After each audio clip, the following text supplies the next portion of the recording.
wandoo peas. And pea seed looks pretty much exactly like peas, but shriveled up and dried out. Wandoo peas are supposed to be very wilt resistant. They'll grow into the summer and tolerate heat. Many peas really can't stand the heat and will just wilt and die when it gets hot. I put them pretty close together, maybe every 2 to 3 inches.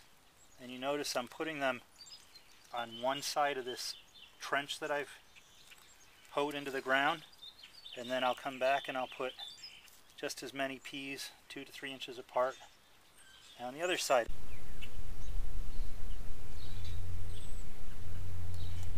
And I'll do this the whole length of the row. And then I'll come back. I see something growing in there. And then I'll come back and scoop soil over them.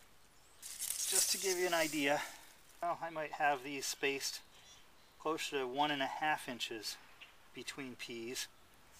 And my trench that I dug, it's about 8 inches across, but by the time you get to the bottom of it where I put the peas, they're only about 6 inches apart. That trench is really only maybe 1.5 inches below the rest of the garden, with the soil mounded up along it. It's probably about 3 inches now from the top of the mound down to the seeds. So I don't want to scoop all that soil back on top of it. I just want to cover the seeds. I usually start by taking big clumps of soil, and because the soil is so moist, there aren't a lot of big clumps, and just crumbling them between my fingers. That'll take forever today. I mean, in past seasons, I'm talking boulder-sized chunks of soil. So I'm going to be a little less dainty about it here, and just kind of pull the soil down over the seeds. Again, where I find big chunks, I'll break them up. It's important to get your pea seeds at least 1 inch underground, but they could go as deep as 2 inches.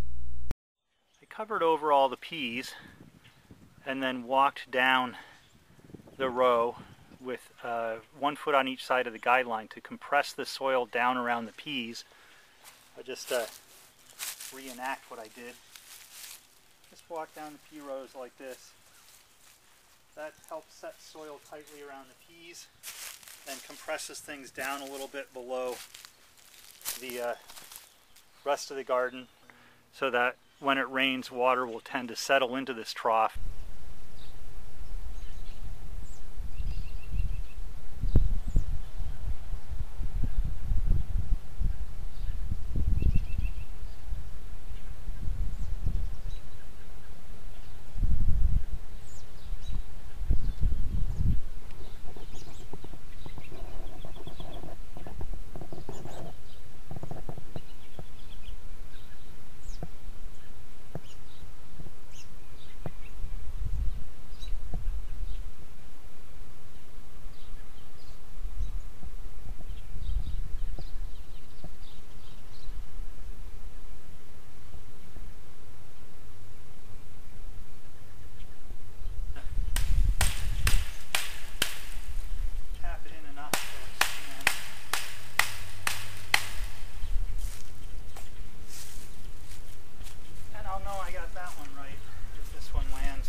Water heavily once your trellis is in place, and continue to water every day until your peas sprout. Then add water as needed to keep them looking happy.